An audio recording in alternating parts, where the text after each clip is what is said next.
करे जाने से नकरे हटे बोला तोने सब काम होता लेटे बोला मन कइलो पनियरा बोलावेलो धनी अपने ही खतरा बढ़ावेलो रोके से रोके नहीं लड़ते होए तो लड़ जाए सड़िया पटालब नजरिया तो सड़िया फिर से पहिरे के पड़ जाई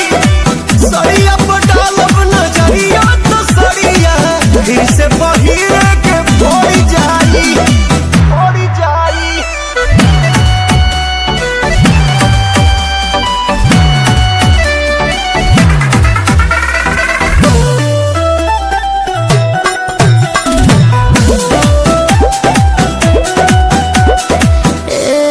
जी झूठा ही शरीफ ना दिखाए